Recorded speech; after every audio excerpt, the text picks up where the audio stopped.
Breaking news చూసిన ఒకవైపు operation Kagar, మరొకవైపు విభేదాలతో మావోయిస్టులకు దెబ్బ మీద దెబ్బ పడుతోంది. కీలక నేతలను కోల్పోతున్న మావోయిస్టు పార్టీలో మిలిటరీ, పొలిటికల్ కమిటీల మధ్య విభేదాలు తీవ్రమవుతున్నాయి. ఆయుధాలు వదిలేస్తున్నామంటూ ప్రకటించాయి గడ్చిరౌలి, ఉత్తర బస్తర్ డివిజనల్ కమిటీలు. అస్త్ర సన్యాసానికి మద్దతు పలుకుతున్నాయి ఈ కమిటీలు. మల్లోజుల నుంచి ఆయుధాలు లాక్కోవాలన్న పార్టీ నిర్ణయాన్ని వ్యతిరేకిస్తూ లేఖలు రాశాయి. బలమైన సాయుధ పోరాటాన్ని నిర్మించడంలో విఫలమయ్యామని ప్రకటించాయి. నేటి తరం సాయుధ పోరాటంలో పాల్గొనడానికి ఇష్టపడడం లేదంటూ ఆ లేఖల్లో పేర్కొన్నాయి. ఆయుధాలు వదిలేస్తున్నామంటూ సోను ఆలియాస్ మల్లోజుల వేణుగోపాల్ లేఖతో విభేదాలు బయటపడ్డాయి. ఇప్పటికే పోలీసుల ఎదుట లొంగిపోయారు మల్లోజుల వేణుగోపాల్. ఇప్పుడు మరో ఇద్దరు డివిజనల్ కార్యదర్శుల లేఖతో కలకలం రేగుతోంది.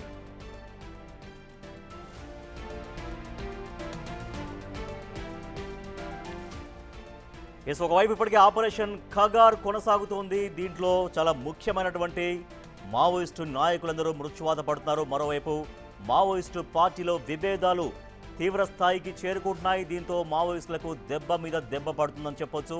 కీలక నేతలను కోల్పోతున్న మావోయిస్టు పార్టీలో మిలిటరీ అండ్ పొలిటికల్ కమిటీలు, ఈ రెండు కమిటీల మధ్య విభేదాలు తారస్థాయికి చేరుతున్నాయి.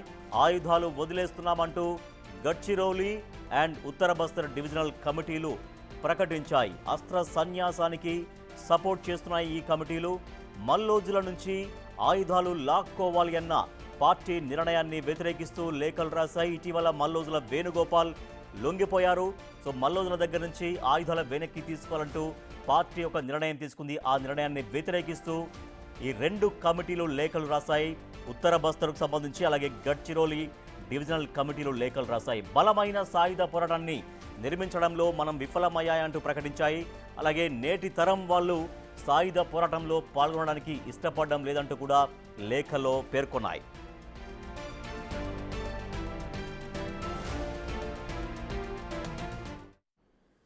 మావోయిస్టు పార్టీలో విభేదాలు తారాస్థాయికి చేరుకున్నాయి. లేఖలు కూడా రిలీజ్ చేసుకుంటున్నారు. సో ఒక బలమైనటువంటి ఉద్యమాన్ని నిర్మించడంలో విఫలమవుతున్నామంటూ ఆ లేఖల సారాంశంగా మనకు కనిపిస్తోంది. మా అసోసియేట్ ఇన్పుట్ ఎడిటర్ నగేష్ మరింత సమాచారం అందిస్తారు. నగేష్, మావోయిస్టు పార్టీలో విభేదాలు ఇంకా మరింతగా పెరిగే అవకాశం కనిపిస్తున్నాం. మొన్న మల్లోజుల వేణుగోపాల్ లొంగిపోవడం, తర్వాత ఆయనకు సపోర్టుగా బస్తర్ కమిటీ, ఉత్తర Bastar committee and Gadchiroli committee నుంచి లేఖలు కూడా వచ్చాయి. సో దీంతో ఇంకా మరిన్ని లేఖలు కూడా రాబోతున్నాయా? ఇంకా మరింతగా విభేదాలు అనేవి ఇంకా ఎక్కువగా పొడచూపే అవకాశం కనిపిస్తుందా? ఎటువంటి చర్చ సాగుతోంది? అంటే మావోయిస్టు పార్టీ చీఫ్గా తిప్పూరి తిరుపతిని ప్రకటించిన తర్వాత మావోయిస్టు పార్టీలో చీలిక వచ్చిందనేది ఖచ్చితంగా చెప్పచ్చు. ఇవాళ కూడా రెండు లేఖలు ఖచ్చితంగా మావోయిస్టు పార్టీలో కలకాలం రేపుతున్నాయి. నార్త్ బస్తర్ డివిజనల్ కమిటీ నుంచి ఒకటి, అలాగే గడ్చిరోలి డివిజన్ కమిటీ నుంచి కూడా రెండు ప్రకటనలు కూడా మల్లోజుల వేణుగోపాల్ని సపోర్ట్ చేస్తే వాళ్ళు విడుదల చేశారు. ఆయుధాలు వదిలేస్తారని చెప్పి మల్లోజుల వేణుగోపాల్ గతంలో ప్రకటించారు. అస్త్ర సన్యాసాన్ని కూడా చేసినట్టుగా తెలుస్తుంది. మల్లోజుల వేణుగోపాల్ తన దగ్గర ఉన్న ఆయుధాలన్నింటినీ పూర్తిగా మావోయిస్టు పార్టీకి అప్పగించి బయటకు వచ్చారని చెప్పి కూడా ప్రస్తుతం అయితే బయట ప్రచారం ఉంది. ఆల్రెడీ పోలీసులకు టచ్లో ఉండి లొంగిపోయినట్టుగా కూడా నిన్న మనం డైరెక్ట్గానే బిగ్ టీవీగా మనం నిన్ననే రిపోర్ట్ చేశాము, అది ప్రకటించాం కూడా. చాలామంది దాన్ని పోలీసులు కూడా, అంటే తెలంగాణ డీజీపీ శివేందర్ రెడ్డి కానీ, ఎస్ఐబి కానీ, మిగతా వాళ్ళు ఎవరు కూడా ఖండించను లేదు. కొంతమంది మాజీ మావోయిస్టులు మాత్రం వాళ్ళు కొంత అసంతృప్తి వ్యక్తం చేశారు. కానీ అస్త్ర సన్యాసానికి తాము మద్దతు పలుకుతున్నట్టుగా కూడా ఈ లేఖల సారాంశం, అంటే మల్లోజుల నుంచి ఆయుధాలు లాక్కోవాలన్న పార్టీ నిర్ణయాన్ని వ్యతిరేకిస్తున్నామని చెప్పి లేఖలో పేర్కొన్నారు. కానీ మల్లోజుల వేణుగోపాల్ ఆల్రెడీ తన దగ్గరున్న ఆయుధాలన్నింటినీ మావోయిస్ట్ పార్టీకి అప్పజెప్పారు. అంటే నేటి తరం సాయుధ పోరాటంలో పాల్గొనడానికి ఇష్టం లేదంటూ ఇందులో లేఖలో పేర్కొన్నారు. ఆయుధాలు వదిలేస్తున్నామంటూ సోనీ లేఖతో ఇవన్నీ కూడా బయటపడ్డాయని చెప్పచ్చు. ఓవరాల్గా మావోయిస్ట్ పార్టీ అనేది ఆపరేషన్ ఖగార్ తర్వాత ఆపరేషన్ మళ్ళీ, అంటే మావోయిస్ట్ పార్టీ మళ్ళీ భవిష్యత్తులో ముందుకెళ్లాలన్న విధానంలో పొలిటికల్ కమిటీ అలాగే మిలిటరీ కమిటీ మధ్య కూడా విభేదాలు పొడసూపాయన్న అనుమానాలు కనిపిస్తున్నాయి. ఇప్పటికే గణపతి లాంటి వాళ్ళు, తిప్పూరి తిరుపతి కానీ, మల్లా రాజిరెడ్డి కానీ మేజర్ నేతలు చాలామంది పార్టీని నడిపిస్తున్న వాళ్ళ వయసు అంతా పైబడింది. మల్లోజుల వేణుగోపాల్ లాంటి వ్యక్తి కేంద్ర కమిటీలో ఉండి తన జీవిత ప్రస్థానాన్ని మావోయిస్ట్ పార్టీకి అంకితం చేశాడు. కానీ ఈరోజు లొంగిపోయాడు అన్న వార్త ఖచ్చితంగా చాలామంది మాజీ మావోయిస్టులను ప్రస్తుతం మావోయిస్టు పార్టీలో ఉన్న వాళ్ళందరినీ కూడా కలవరానికి గురి చేస్తుందని చెప్పచ్చు. ఈ మధ్య జరుగుతున్న ఎన్కౌంటర్ల వెనుక కూడా మల్లోజుల వేణుగోపాల్ పాత్ర ఉంది, కోవర్టు పాత్ర పోషించాడని చెప్పిన తనపైన ఆరోపణలు ఉన్నాయి. మల్లోజుల వేణుగోపాల్తో పాటు తక్కలపల్లి వాసుదేవరావు కానీ మిగతా వనిత కానీ వీళ్ళందరూ కూడా నాగేష్, అయితే కొత్త రిక్రూట్మెంట్ జరగకపోవడం కూడా మావోయిస్టు పార్టీని కొంత ఆందోళన గురి చేస్తుంది. ఎందుకంటే మీరు చెప్తున్నట్టుగా చాలా పెద్ద పెద్ద స్థాయిల్లో పనిచేసిన వాళ్ళు వరుసగా ప్రాణాలు కోల్పోతుంటే సహజంగా తర్వాత క్యాడర్ అనేది కొంత నైరాశ్యంలోకి వెళ్ళిపోతారు. దాంతోపాటుగా కొత్త రిక్రూట్మెంట్ జరగకపోవడం కూడా మావోయిస్టు పార్టీని ఎంత ఇబ్బంది పెడుతున్నట్టుగా వాళ్ళు భావిస్తున్నారు. ఖచ్చితంగా అంటే గతం రోజులు చూసుకుంటే కనుక ఒక 10 ఏళ్ళ బ్యాక్ మనం వెళ్తే కనుక అప్పుడు మావోయిస్టు పార్టీ అనేది నక్సలైట్గా, సిపిఐ ఎంఎల్గా, రాడికల్ స్టూడెంట్ యూనియన్గా ఒక వెలుగారు. అంటే వాళ్ళందరూ కూడా స్కూళ్ళ నుంచే వాళ్ళందరినీ రిక్రూట్ చేయడం, స్కూళ్ళు, కాలేజీలు, మామూలుగా ఇంజనీరింగ్ కాలేజీల నుంచే టార్గెట్ చేస్తూ వాళ్ళంతా రిక్రూట్మెంట్ చేసేవారు. కానీ ఇప్పుడు ఆ పరిస్థితి మావోయిస్టు పార్టీలో ఎక్కడ కనిపించడం లేదు. గ్రామాలకు వచ్చి మీటింగ్లు పెట్టే పరిస్థితి అంతకంతకు లేదు. అడవులలో వెళ్ళి కనీసము గిరిజనుల దగ్గర మీటింగ్లు పెడదామన్నా కూడా ప్రస్తుతం ఆ పరిస్థితే కనిపించడం లేదు. మొత్తానికైతే మావోయిస్టు పార్టీలో కొత్తగా రిక్రూట్మెంట్ అనేది చాలా కష్టమని మనం డైరెక్ట్గా చెప్పచ్చు. మావోయిస్టు పార్టీలో చేరి తుపాకీ పట్టి ప్రభుత్వాలకు వ్యతిరేకంగా పోరాడదామన్న పరిస్థితి ఎక్కడా కనిపించడం లేదు. ఎందుకంటే తుపాకీ పట్టిన వ్యక్తి ఖచ్చితంగా ఎన్కౌంటర్కు బలి కావాల్సిందే అన్న దానిపైనే ప్రస్తుతం మావోయిస్టు పార్టీ ప్రస్థానం కొనసాగుతుంది. ఉన్న నేతలందరూ కూడా చెట్టుకొకరు పుట్టకొకరు అన్న రీతిలో వాళ్ళు పట్టణాల్లో ఉన్నారా, పక్క దేశానికి పారిపోయారన్న పరిస్థితి వాళ్ళలో ఉంది. ఎందుకంటే ఈ మధ్యకాలంలో మావోయిస్టు కేంద్ర committee chief Nambala Keshavarao encounter తర్వాత పార్టీ ప్రస్థానమే మారిపోయింది. చాలామంది ఆలోచన విధానమే ఖచ్చితంగా మారిపోయింది. మొత్తం అడవులు జల్లెడపడుతున్న భద్రతా బలగాలు అధునాతన డ్రోన్ల సాయంతో, హెలికాప్టర్ల సాయంతో డైరెక్ట్గా ఎక్కడైతే మావోయిస్టు పార్టీ ఉంటుందో డైరెక్ట్గా అదే ప్లేస్కి దిగుతున్నారు. వాళ్ళందరినీ ఎన్కౌంటర్ చేసి చుట్టుముట్టి చంపేస్తున్న ఈ క్రమంలో మావోయిస్టు పార్టీ అనేది అడవులలో బతికే పరిస్థితి లేదు. ఇక నెక్స్ట్ లెవెల్లో అంటే ప్రభుత్వాన్ని వ్యతిరేకించాలన్నా, ఇంకో రకంగా ప్రభుత్వాలపై పోరాటం చేయాలన్నా కూడా అర్బన్ నక్సలిజం అనేది వాళ్ళ ఆయుధంగా చెప్పచ్చు. మరి అర్బన్ నక్సలిజం ఎంతవరకు పట్టణాల్లో, గ్రామీణ ప్రాంతాల్లో నిలబడుతుంది, ప్రభుత్వాలకు వ్యతిరేకంగా వాళ్ళు పోరాటాన్ని ఎంతవరకు ముందుకు తీసుకెళ్తారు అంటే ఉద్యోగాలు కావచ్చు, ఆర్థిక పరిస్థితుల వ్యవహారాల్లో కావచ్చు, పోరాటాలు చేయాలంటే కూడా అది కూడా కష్టతరమైన పని అని చెప్పచ్చు. ఇప్పటికైతే చాలామంది దేశంలో ఉన్న చాలామంది డీజీపీలు కూడా డైరెక్ట్గా కేంద్ర కమిటీ నాయకులనే ఎన్కౌంటర్లు చేసే టార్గెట్గానే ముందుకు వెళ్తున్న పరిస్థితి. కేంద్ర హోంశాఖ మంత్రి అమిత్ షా డైరెక్ట్ ఆపరేషన్ కగార్ అనేది కొనసాగుతుందన్న ప్రకటన కంటిన్యూ అవుతున్న క్రమంలో ఖచ్చితంగా పోలీసులు ఇంకా మావోయిస్టులపైన ఉక్కుపాదం మోపే అవకాశమే కనిపిస్తుంది. ఇక బయట ఉన్న పౌరకుల సంఘాలు, ప్రజా సంఘాలని వాళ్ళను సపోర్ట్ చేస్తూ కేవలం ముందుకెళ్లడం అనేదే కనిపిస్తుంది మనకు. Right, okay Nagesh. అయితే ఇప్పుడు అంటే మావోయిస్టుల్లో ఒక చీలిక అనేది ఇంకా రాబోయే రోజుల్లో ఇంకా ఎక్కువగా మరింతగా కూడా వచ్చే ఆస్కారం ఉందని చెప్తున్నారా? ఎందుకంటే చాలా ముఖ్యమైనటువంటి నాయకులందరూ ఇట్లా బయటకు రావడం, లేఖలు రిలీజ్ చేయడం, కేంద్ర కమిటీలు అంటే పొలిటికల్ కమిటీలు కావచ్చు, తర్వాత ఆ మిలిటరీ కమిటీల గ్యాప్ ఎందుకు వస్తుంది అంటే ఒక ఉన్నత స్థాయిలో పొలిటికల్ కమిటీ అంటే ఒక నిర్ణయాలు తీసుకుంటారు అంటే ఎటువంటి కార్యాచరణ ఇంప్లిమెంట్ చేయాలని, కానీ ఫైనల్గా వాళ్ళు అమలు చేయాల్సింది వాళ్ళు మిలిటరీ కమిటీ. సో అక్కడ ఆ ఇద్దరి మధ్యలో గ్యాప్ని ఫిల్ చేసేటువంటి ప్రయత్నాలు ఏం జరగట్లే, ఈ మధ్యలో జరిగినట్టుగా ఏమి చెప్పట్లేరా మావోయిస్ట్ నాయకులు? ఖచ్చితంగా అంటే మిలిటరీ కమిటీ అనేది, పొలిటికల్ కమిటీ అనేది మావోయిస్ట్ పార్టీకి ఆయువు పట్టు. పార్టీని నడిపించాలంటే పొలిటికల్ కమిటీలో నిర్ణయాలు తీసుకోవాలి. అంటే వాళ్ళు ఆయుధాలతో దాడి చేయాలన్నా, ఒక ప్రణాళిక రచించాలన్నా మిలిటరీ కమిటీ అనేది చాలా ఇంపార్టెంట్. సో ఈ రెండు కమిటీల మధ్య కమ్యూనికేషన్ అనేది ప్రస్తుతం జరగడం లేదు. కమ్యూనికేషన్ జరగాలంటే వాళ్ళు ఖచ్చితంగా మాట్లాడుకోవాలి, ఏ అడవులలో మీటింగ్లు పెట్టుకోవాలి, లేదంటే వారోత్సవాల పేరిట వాళ్ళు కలిసి తదుపరి కార్యాచరణ నిర్వహించుకోవాలి. కానీ ఇవన్నీ ఎక్కడా జరగడం లేదు. కాబట్టి మావోయిస్టు పార్టీ ప్రస్థానం అనేది అగమ్య గోచరంగానే ఉందనేది మాజీ మావోయిస్టులు చెప్తున్నారు. చాలామంది ప్రస్తుతం విశ్లేషకులు కూడా అదే అభిప్రాయాన్ని వ్యక్తం చేస్తున్నారు. జరుగుతున్న ఎన్కౌంటర్లు కావచ్చు, అలాగే ప్రస్తుతం విడుదలవుతున్న లేఖలు కూడా మావోయిస్టు పార్టీని కొంత గందరగోళానికి గురి చేస్తున్నాయి. ఈ లేఖలు ఎవరు విడుదల చేస్తున్నారు, కొన్ని ఈ మధ్య కాలంలో సోషల్ మీడియాలో వస్తున్న ఆరోపణలు బట్టి ప్రభుత్వమే ఇవన్నీ చేపిస్తుంది, ప్రభుత్వమే మావోయిస్టు పార్టీలో చీలికలు తీసుకొచ్చి వాళ్ళని అంతమొందించడానికి ఇలాంటి కుట్రలు పడుతుందని చెప్పి వాళ్ళు ఆరోపిస్తున్నారు.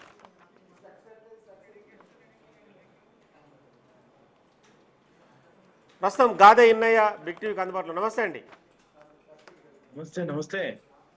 మావోయిస్టు పార్టీలో ఇవాళ రెండు లేఖలు, ఆ రెండు లేఖలు కూడా మావోయిస్టు పార్టీ నుంచి మావోయిస్టు పార్టీ కమిటీలు విడుదల చేస్తున్న లేఖలా లేదంటే ఫేక్ లేఖలా?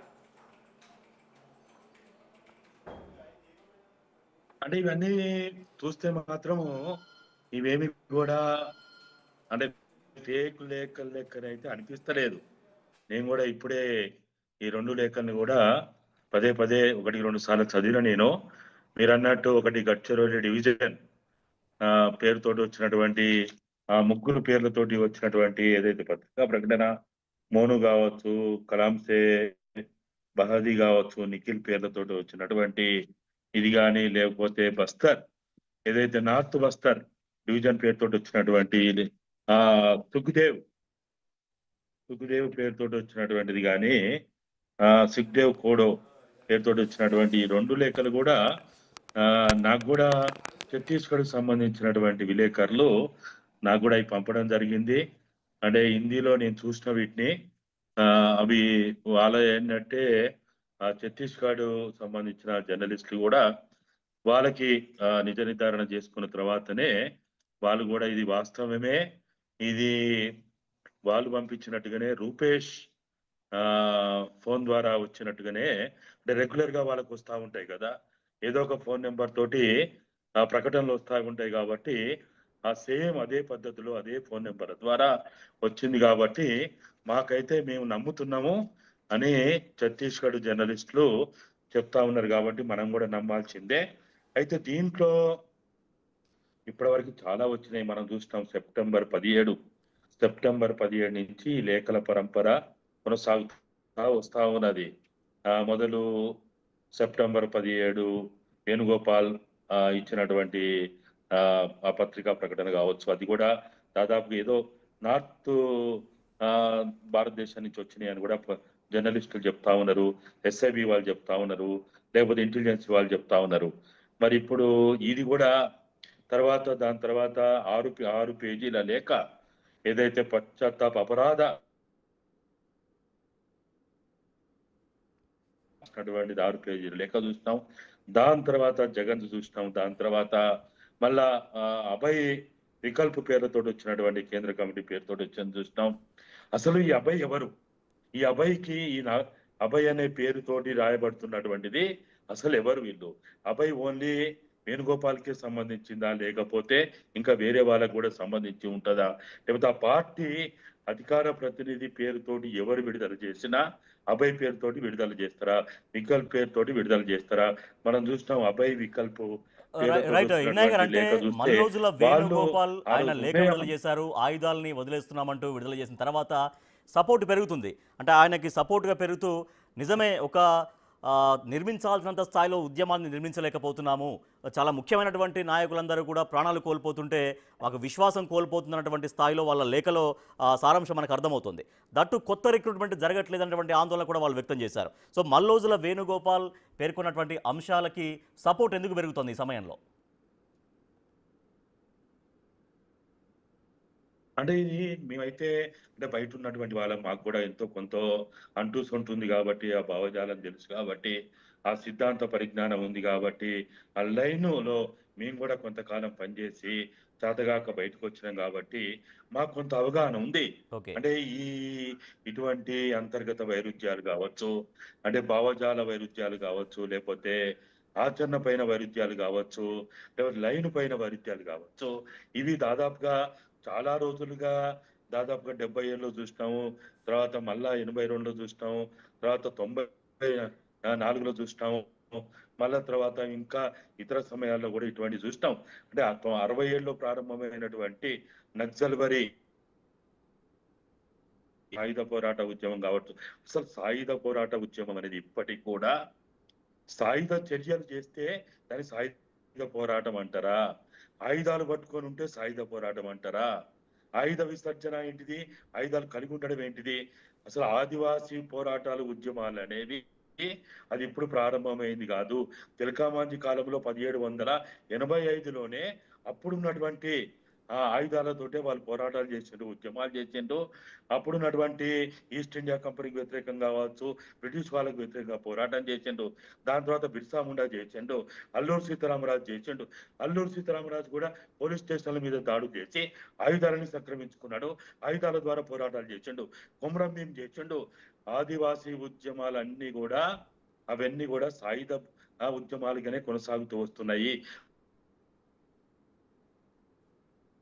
1900 సంవత్సరంలో ఇదే మాడ్లో, ఇదే అబుస్మాన్లో గుండాదారు నాయకత్వంలో వాళ్ళ హక్కుల కోసం, వాళ్ళ భూమి కోసం, వాళ్ళ సంపద కోసం, వాళ్ళ అటవీ సంపద కోసం, జల సంపద కోసం, వాళ్ళ హక్కుల కోసం అబుస్మాడు ప్రాంతంలో, ఇదే మాడు ప్రాంతంలో గుండాదారు నాయకత్వంలో పోరాటాలు జరిగినాయి. సాయుధ పోరాటం కావచ్చు, గెరిల్లా పోరాటాన్ని ప్రారంభించింది మావోయిస్ట్ పార్టీ కాదు, పీపుల్స్ వార్ కాదు. అది మొట్టమొదటిగా మనకు అర్థం కావాలి. ఇది మనకు అర్థం కాకపోతే గెరిల్లా పోరాటాన్ని ప్రారంభించింది, సాయుధ పోరాటాన్ని ప్రారంభించింది దేశంలో పీపుల్స్ వారు, కొండపల్లి సీతారామయ్య గ్రూపో, ఇప్పుడు కొత్తగా 2004 తర్వాత ఏర్పడినటువంటి మావోయిస్ట్ పార్టీ అని అనుకుంటే అది తప్పు. ఈ దేశంలో గెరిల్లా పోరాటాన్ని ప్రారంభించింది, సాయుధ పోరాటాన్ని ప్రారంభించింది ఆదివాసీలు 1785లోనే తిలకామాంజీ నాయకత్వంలో అప్పుడే ప్రారంభించబడింది. కాబట్టి కొన్ని వందల రైట్ సంవత్సరాల ఇన్నయ్య గారు, నుంచి అయితే ఇప్పుడు అమిత్ షా, ఆదివాసీ కేంద్ర మంత్రి అమిత్ షా పదే ప్రాంతాల్లో పదే సాయుధ ప్రకటన పోరాటం, చేస్తున్నారు, సాయుధ ఆపరేషన్ తిరుగుబాట్లు, కగార్ ఉద్యమాలు కొనసాగుతుందని. జరగడం, సో పోరాటం నిజంగా జరగడం ఆపరేషన్ జరిగింది. కగార్కి మావోయిస్టులు భయపడుతున్నారా? భయపడడం మీన్స్ ఐ మీన్ వెనుకంజ వేస్తున్నారా? అంటే ఇప్పుడు ఉన్నటువంటి ముఖ్యమైన నాయకులందరూ కూడా ఆపరేషన్ కగార్ తోటిగా ఇబ్బంది ఎదుర్కోవాల్సి వస్తుంది కాబట్టి ముందే బయటకు వద్దామన్నటువంటి ఆలోచనకు వస్తున్నట్టుగా ఏమన్నా అనిపిస్తోందా? ఆపరేషన్ కగార్ కంగారు పెడుతుందో, ఆందోళన గురి చేస్తోందా? ఇప్పుడు మీరు చూడండి, రైతులు వాళ్ళకి ఏం సిద్ధాంతాలు తెలియదు, వాళ్ళకి అంబేద్కర్ ఆలోచనలు తెలియదు, మార్క్సిజం తెలియదు, లెనినిజం తెలియదు, లేకపోతే ఇంకా పెద్ద పెద్ద ఏవైతే చెప్తున్నటువంటి ఆ సిద్ధాంతాలు ఏమీ తెలియదు. రైతులు వాళ్ళు పంటేస్తే అతివృష్టి అనావృష్టి వస్తే ఆ సంవత్సరం పంట నష్టపోతే మళ్ళా సంవత్సరం పంట వేయకుండా ఉంటారా? ఎక్కడైనా అట్లా జరుగుతుందా? వేస్తారు, మళ్ళీ పంట వేస్తారు కదా, నమ్మకం మీద మళ్ళీ వేస్తారు, మళ్ళీ పండుతుందో ఈసారని. చేస్తారు కదా. అవును. అంటే ఒక రైతు ఏ సిద్ధాంతాలు తెలియనటువంటి, ఏ సిద్ధాంత రాద్ధాంతాల గురిగానటువంటి, ఒంటి బట్టలు లేనటువంటి, కాళ్ళకు చెప్పులు లేనటువంటి, నెత్తికి నూనె అనేటువంటి, 3 పూటల తిండి లేనటువంటి వాళ్ళు కూడా అతివృష్టి అనావృష్టి వచ్చి ఎక్కడైనా పంట నష్టం జరిగితే, పెను తుఫాన్లు వస్తే, భూకంపాలు వస్తే, ఇప్పుడు మనం చూస్తూ ఉంటాం, ఊర్లు పోతాయి, పట్టణాలు పోతాయి, తోటి జరుగుతాయి. వాళ్ళు గుండె నిబ్బరంతో ఈ ప్రకృతిలో మనం ఇటువంటి చాలా చూస్తాం. ఓ స్పార్టకస్ కాలం నుంచి చూస్తాం, కాలం నుంచి కూడా ఉద్యమాలు, పోరాటాలు ఎన్నంతా వస్తున్నాయి. తెలంగాణ ఉద్యమంలో చూడలేదా? 22లో ఓడిపోయినాం, 56లో ఓడిపోయినాం, 19 ఓడిపోయినాం. మరి 2014లో సాధించేది ఓటనే ఉంటాం. గెలుపు ఓటములు ఇవన్నీ ప్రకృతిలో ఎట్లనైతే మనం అన్ని చూస్తూ ఉంటామో ఇవన్నీ సర్వసాధారణమే. అయితే ఇవన్నీ కూడా వాళ్ళ సిద్ధాంతంలో ఏమైనా, వాళ్ళ అవగాహనలు ఏమైనా, వాళ్ళ అంతర్గతంగా మాట్లాడుకోవచ్చు, వాళ్ళ నైను మార్చుకోవచ్చు, వాళ్ళ ఆచరణ మార్చుకోవచ్చు, వాళ్ళ పందా మార్చుకోవచ్చు. అదంతా వాళ్ళ వ్యక్తిగత, ఆ పార్టీలో జరిగే అంతర్గత నిర్ణయాలది. అంటే ఇన్నయ్య గారు, ఇప్పుడు ఒక ముఖ్యమైనటువంటి నాయకులు, కేంద్ర కమిటీ స్థాయిలో పనిచేసినటువంటి వాళ్ళు, పొలిట్ బ్యూరో లెవెల్లో పనిచేసినటువంటి వాళ్ళు మృత్యువాత పడడం కావచ్చు, అంటే ఎదురుకాల్పుల్లో చనిపోవడం కావచ్చు, లేదంటే ఈ రకంగా బయటకు వచ్చి లొంగిపోవడం కావచ్చు, ఇవన్నీ జరుగుతుంటే జనరల్గా సెకండ్ క్యాడర్కి లేకపోతే అటువైపు ఆకర్షితులయ్యే వాళ్ళు ఆగిపోరా? ఆ ఉద్యమానికి మనం ఇంకా వెళ్ళలేము, ఆ ఉద్యమాల్లో మనం మమేకం కాలేమని చాలామంది ఆగిపోరా? వాళ్ళకు ఏవైతే నమ్మకం, విశ్వాసం కల్పించాల్సిన నాయకులు చనిపోతే, ఆ నాయకులు బయటకు వస్తే మిగిలిన వాళ్ళు ఆటోమేటిక్గా జనరల్గా డీలా పడిపోతారు కదా. ఉన్న క్యాడర్ కావచ్చు, లేకపోతే కొత్తగా ఎవరన్నా దాంట్లోకి వెళ్ళాలనుకున్న వాళ్ళు కూడా డీలా పడే అవకాశం ఉండదా? నాయకత్వ సంక్షోభం ఎదురవ్వదా? మీరన్నది ఖచ్చితంగా ఇవి ఆలోచించాల్సినయే, చర్చించుకోవాల్సినయే. ఇటువంటి ఆ, నష్టాలు జరిగినప్పుడు, లేకపోతే ఊహించిందో వచ్చినప్పుడు, జరుగుతున్నప్పుడు, లేకపోతే మనం ఏదైతే భారతదేశ విప్లవోద్యమాన్ని ముందు తీసుకుపోతారో ఆ పార్టీ ఏదైతే భావించి దాదాపుగా 45 సంవత్సరాలుగా, లేకపోతే ఇంకా ఎక్కువగా చెప్పాలంటే అది తెలంగాణ ఆంధ్రప్రదేశ్ కాకుండా నక్సల్బరి కాలం నుంచి చెప్పుకోవాలంటే అది ఖచ్చితంగా ఇటువంటి ఆటుపోట్లు చాలా చూసింది, చూస్తూనే ఉన్నది. మీరన్నట్టు ఈ ఈ తాత్కాలిక నష్టాలని, తాత్కాలిక అపజయాలని పూడ్చుకునే శక్తి విప్లవోద్యమానికి ఉంటది, ఉద్యమాలకు ఉంటది. మనం చూస్తాం తెలంగాణ ప్రజా సమితి తోటి 69లో ఉద్యమం జరిగితే 11 మంది ఎంపీల స్థానాల్లో 10 గెలుచుకున్నాం. ఉమ్, గెలుచుకొని కానీ అప్పుడు లొంగుబాట్ల వల్ల, ద్రోహాల వల్ల, విద్రోహాల వల్ల అప్పుడు చెన్నారెడ్డి నాయకత్వంలో ప్రజా సమితిని తీసుకుపోయి ఇందిరాగాంధీ పాదాల దగ్గర పెట్టి దాన్ని మొత్తంగా రద్దు చేస్తే 72లో మొత్తం ఎక్కడికక్కడికి అయిపోతే 72 నుంచి నివురు కప్పిన నిప్పులాగా ఉన్నటువంటి ఆ తెలంగాణ ఉద్యమం మళ్ళా తిరిగి 94లో భువనగిరి కేంద్రంగా ప్రారంభమైనటువంటి ఆ తెలంగాణ ఉద్యమం 2014లో రాష్ట్ర సాధన చేసుకొని ఇవాళ సరే ఫలితాలు ఎట్లున్నాయి, రాష్ట్ర సాధన ఫలితాలు దక్కినాయి, ఆ చర్చ వేరు. కానీ తప్పనిసరిగా ఉద్యమాల్లో, పోరాటాల్లో విజయ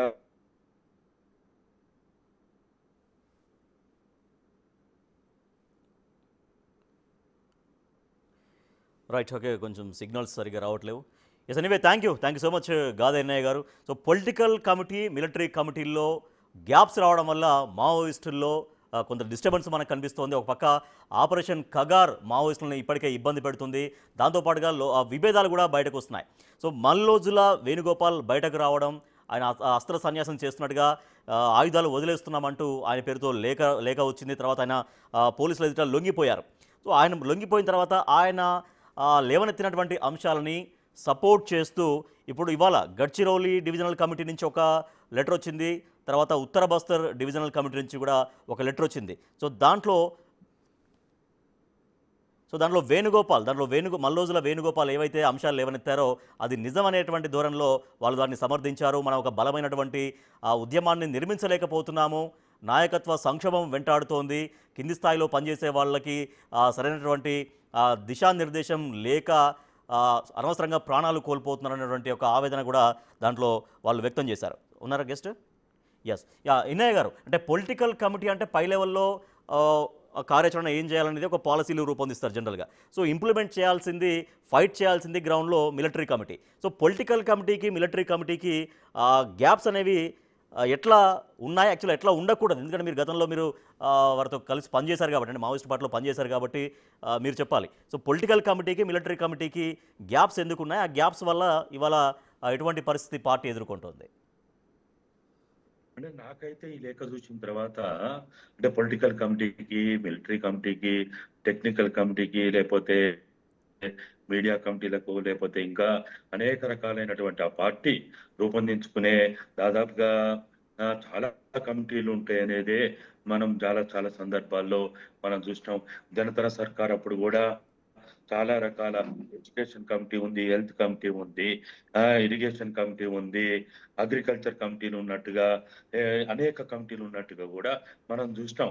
అట్లనే ఇప్పుడు ఇక్కడ ఏదైతే ప్రధానమైనటువంటి పార్టీకి అతి ప్రధానమైనటువంటిది అంటే పొలిటికల్ కమిటీ కావచ్చు, లేకపోతే సైనిక సంబంధించినటువంటి పిఎల్జీ లాంటి కమిటీ కావచ్చు, లేకపోతే టెక్నికల్ కమిటీ కావచ్చు, ఈ ఇట్లే ఇంకా ఏదైతే రాజకీయ పాఠశాలలు నిర్వహించేటువంటి పొలిటికల్ ఎడ్యుకేషన్ కమిటీలు కావచ్చు, ఇవన్నీ కూడా చాలా సమన్వయంతో పనిచేస్తూ ఉంటాయి. కాబట్టి ఇక్కడ వాళ్ళు రాసిన దాంట్లో కూడా అక్కడ పెద్ద విభేదాలు ఉన్నట్టుగా ఏం లేదు. కాకపోతే వాళ్ళు ఆ బాధ్యతలు నిర్వహించేటువంటి వాళ్ళు కాబట్టి ఇప్పుడు ఆయన రాసిన దాంట్లో ఎవరో టెక్నికల్ విభాగానికి సంబంధించినని ఏదో ఉంది, ఆయన బాధ్యతలో ఉన్నాడని. తర్వాత ఇంకా సుఖ్దేవ్ అయితే ఆయన పొలిటికల్ కమిటీకి సంబంధించిన వాళ్ళే ఉన్నది. ఎవరైతే మోను సాంకేతిక విభాగానికి సంబంధించినటువంటి ఉన్నట్టుగా ఉన్నది. కాబట్టి ఈ కమిటీలన్నీ కూడా పార్టీలో వ్యక్తులుగా వాళ్ళు బయటికి రావచ్చు, పార్టీలకు పోవడం కానీ, పార్టీ నుంచి బయటికి రావడం కానీ అది వ్యక్తి స్వేచ్ఛకు సంబంధించింది. అది ప్రజాస్వామ్యబద్ధంగా వాళ్ళు రావచ్చు, పోవచ్చు. వాళ్ళు ఏమి అక్కడ ఆ, అడ్డంకులు అంతరాలు ఏముండవనేదే మేమందరం గా చూస్తా ఉన్నాం. కాబట్టి ఇప్పుడు బయటకు వచ్చే వాళ్ళు కానీ పార్టీలో ఉండే వాళ్ళు కానీ ఈ సమస్యని ఈ సమస్య ఏదైతే ఈ ఆయుధ విసర్జన కావచ్చు, లేకపోతే ఇది ప్రజాయుద్ధ పంద ప్రజాయుద్ధ పంద అనేది మేము కొండపల్లి సీతారామయ్య గ్రూప్ గా ఉన్నప్పుడు కానీ పీపుల్స్ వార్ గా ఉన్నప్పుడు కానీ అప్పటి వరకు నేను దాంట్లో పనిచేసిన కాబట్టి నాకు తెలుసు. ప్రజాయుద్ధ పంద అనేది భారతదేశ విప్లవానికి ఆయుపట్టుగా ఉంటది అనేది మేము ఆ రోజు కూడా మేమందరం దాని ప్రకారమే పనిచేస్తాం. సాయుధ పోరాటం అనేది ప్రజాయుద్ధ పందాలో ఒక భాగమే. రాజకీయ పరమైనది కావచ్చు, సాయుధ పోరాటం కావచ్చు. భారతదేశంలో ఇప్పుడు అసలు సాయుధంగా ఉండడం అనేది స్వీయ రక్షణ కోసమే. స్వీయ రక్షణ కోసమే సాయుధంగా ఉంటారు కానీ సాయుధంగా ఉన్నంత మాత్రాన అది సాయుధ పోరాటంగా భావించాల్సిన అవసరం లేదనేదే మేము మొదటి నుంచి అభిప్రాయపడింది. మేమున్నప్పుడు కూడా తపంచా పట్టుకున్నాం, లేకపోతే బాంబులు పట్టుకున్నాం. నేను నా చేయి పోయింది కూడా బాంబులని చేపడుతున్నప్పుడే నా చేయి పోయింది. కాబట్టి బాంబులని పట్టినా, విల్లంబులు పట్టినా, లేకపోతే తపంచాలు పట్టుకున్నా, 303 పట్టుకున్నా, ఏ ఆయుధాన్ని పట్టుకున్నా, ఏదైనా సరే. సరే ఇన్నయ్య గారు, చివరిగా చెప్పండి, ఇప్పుడు మావోయిస్టు పార్టీ ఏవైతే లక్ష్యాలు అనుకుంటుందో ఆ లక్ష్యాల దిశగా వెళ్తోందా? కంక్లూడింగ్ చెప్పండి, క్లోజ్ చేద్దాం. అంటే ఈ లోటుపాట్లు లేకపోతే చిన్న చిన్న పొరపాట్లు అవి అవి ఉంటాయి, ఖచ్చితంగా ఉంటాయి. ఏ పార్టీ జరుగుతూ ఉంటాయి, వాటిని చేసుకోవాలి, వాటిని స్వీయ విమర్శ చేసుకోవాలి. స్వీయ విమర్శ చేసుకొని దాన్ని సర్దిద్దుకోవాల్సిన బాధ్యత ఆ విప్లవోద్యాన్ని నడిపేటువంటి అగ్రనాయకటువంటి పొలిట్ బ్యూరోకి ఉంటుంది, తర్వాత కేంద్ర కమిటీకి ఉంటుంది, సెంట్రల్ కమిటీకి ఉంటుంది, దాని తర్వాత దాని కింద ఉన్న అనేక కమిటీలకు ఉంటుంది. ఏవైనా పొరపాట్లు పొరపాట్లు ఉంటే అతివాదమో, మితవాదమో, పిడివాదమో, ఇంకా అనేక రకాలైనటువంటి అయినప్పుడు వాటన్నిటినీ అవకాశవాదం కూడా ఉంది. అవకాశవాదం కూడా కనపడతా ఉన్నది. కాబట్టి ఈ అవకాశవాదమైన, మితవాదమైన, అతివాదమైన, పిడివాదమైన వీటన్నిటిని సవరించుకొని స్వీయ విమర్శ చేసుకొని ముందుకు పోవాల్సిన బాధ్యత ఆ పార్టీ అగ్రనాయకత్వం మీద ఉంది. అది ఉంటేనే, అది సరిదిద్దుకుంటేనే వాళ్ళు అనుకున్నట్టుగా భారతదేశ ప్రజాయుద్ధ పందాలో భారతదేశ విప్లవాన్ని ముందుకు తీసుకుపోగలుగుతారు. కాబట్టి అది అంతర్గత విషయం. మేము బయట ఉన్న వాళ్ళం, మేము దాని మీద విశ్లేషణ చేయలేము, విమర్శ కూడా చేయలేము. కాబట్టి ఏది ఏమైనా వాళ్ళందరూ కూడా వాళ్ళు మాట్లాడుకొని ఈరోజు భారతదేశ ప్రజలు కోరుకుంటున్నట్టుగా ఆదివాసీలు కావచ్చు, దళితులు కావచ్చు, ఈ దేశంలో ఉన్న బహుజన ఈ వర్గ సమాజం నిర్మూలన అయ్యేంత వరకు, అంతమయ్యేంత వరకు, ఆధిపత్యం పోయేంత వరకు, ఈ దోపిడీ పోయేంత వరకు భారతదేశంలో ఈ మావోయిస్ట్ పార్టీ మొత్తంగా కూడా ఒకవేళ వాళ్ళు అనుకున్నట్టు తుడిచిపెట్టినా కానీ ఆ భావజాలాన్ని ఎవరు చంపలేరు. ఆ భావజాలాన్ని చంపడం అనేది ఎవరు తరం కాదనేదే మా అందరి అభిప్రాయం. Right. Thank you so much Gadaiah గారు, బిగ్ టీవీలో మీరు బిగ్ టీవీతో చర్చలో పాల్గొనేందుకు థ్యాంక్ యూ సో మచ్. చేసిక మావోయిస్టులో ఒక చీలికైతే ప్రస్తుతానికి కనిపిస్తోంది. మల్లౌజుల వేణుగోపాల్ పోలీసులకు లొంగిపోయారు. ఆయన కేంద్ర కమిటీలో సభ్యులుగా ఉన్నారు, కీలకంగా పనిచేశారు, పొలిట్ బ్యూరో మెంబర్గా పనిచేశారు. ఆయన లొంగిబాటుతో తర్వాత ఆయన చెప్పినటువంటి కొన్ని కామెంట్స్ తోటి ఏకీభవిస్తూ ఇవాళ గడ్చిరోలి డివిజనల్ కమిటీ, అలాగే ఉత్తర బస్తర్ డివిజనల్ కమిటీ కూడా కొన్ని లేఖలు రిలీజ్ చేసింది. సో బలమైనటువంటి ఒక ఉద్యమాన్ని నిర్మించడంలో వైఫల్యం చెందుతున్నాము, తర్వాత కొత్త రిక్రూట్మెంట్ కూడా జరగట్లేదు, ఒక నమ్మకాన్ని కల్పించలేకపోతున్నాం అన్నటువంటి ఒక ఆందోళన వాళ్ళకు కూడా వ్యక్తమవుతుంది. అయితే వచ్చేటువంటి ఇబ్బందులు, లోటుపాట్లు అన్నీ సరిచేసుకొని, ఆత్మవిమర్శ చేసుకొని, స్వీయ విమర్శ చేసుకొని ముందుకెళ్లాల్సిన బాధ్యత మావోయిస్టు పార్టీకి ఉంది అంటూ గాదయ్య గారు మనతో